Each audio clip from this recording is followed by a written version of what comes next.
In Gamedec, you play as a game detective who solves cases in virtual game worlds. To get into the game, you must use a special couch and log into a game of your choice. One of these games is Harvest Time. Harvest Time is inspired by Wild West and free-to-play games. That's not the first idea that comes to mind when thinking about cyberpunk world, right? This is exactly why we did it. We want to do something unusual, something fresh and new, to break the classic cyberpunk theme. Farming games are very attractive even nowadays. And in Gamedecverse, people are not very fond of nature. They are more afraid of nature. The possibility to be in the world where you can actually touch plants, where you can watch them grow, is really a treat. Harvest Time is a free-to-play game inside an RPG game, so we can play a little bit with cliches. You can, for example, farm gold on fields, milk cows to earn money, and you can spend it on a lot of activities inside the game. For example, Harvest Time currency might be spent on whiskey, can-can shows, and some in-game events we don't want to spoil yet.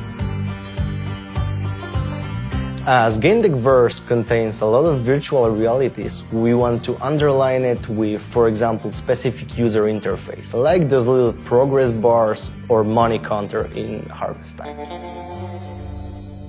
Harvest Time can be fun, but not for those who treat it too seriously.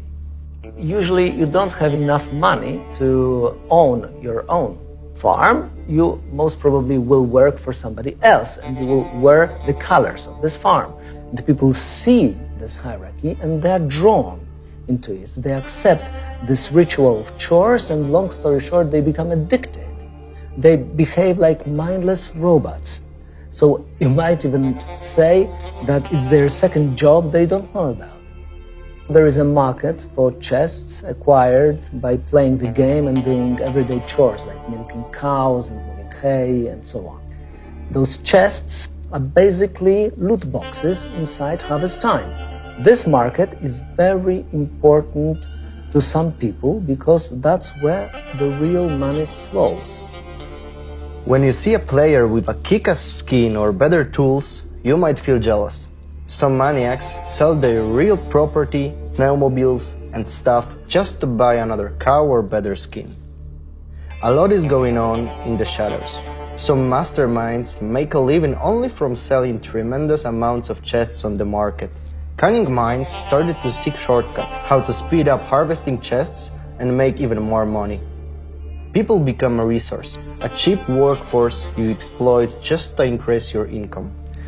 Depending on your choices, you can just scratch the surface of Harvest Time and have a colorful, light experience of playing free-to-play game, or maybe you can find something more. It's up to you how you unravel your story. You are the sum of your choices.